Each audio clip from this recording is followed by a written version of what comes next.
जब सुने के होई भोजपुरी गाना बस बजे के चाही गाना।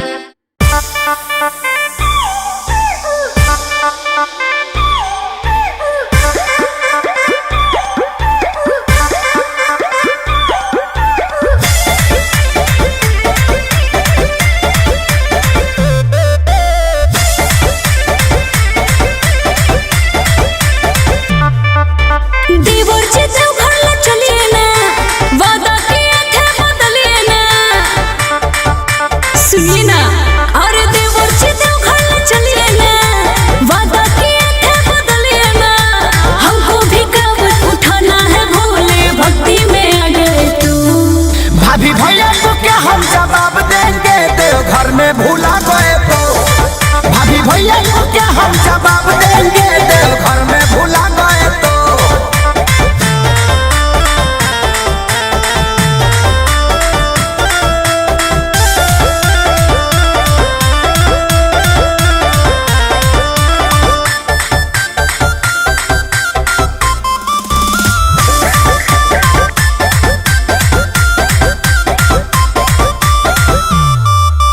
अभी से इतना मेकअप पोत रहे हो भाभी जी, भैया से डर लीजिए छीने ना करवा के चाभी जी।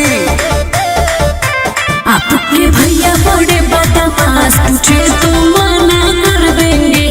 देवरू पैसा के टेंशन ना लीजिए, गाड़ी में तेल भरवा देंगे।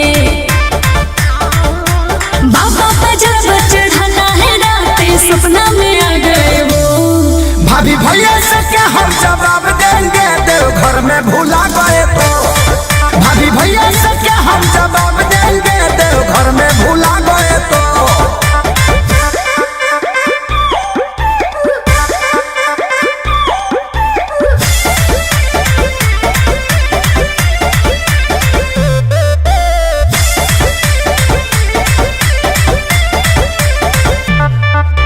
चलिए जी मगर ख्याल रखिएगा, इधर उधर मत कीजिएगा, ऑन रखिएगा मोबाइल, बारिश से पानी तो मत भेजिएगा। देवर जी पढ़े लिखे हैं हो, इतना हमको न समझाइए।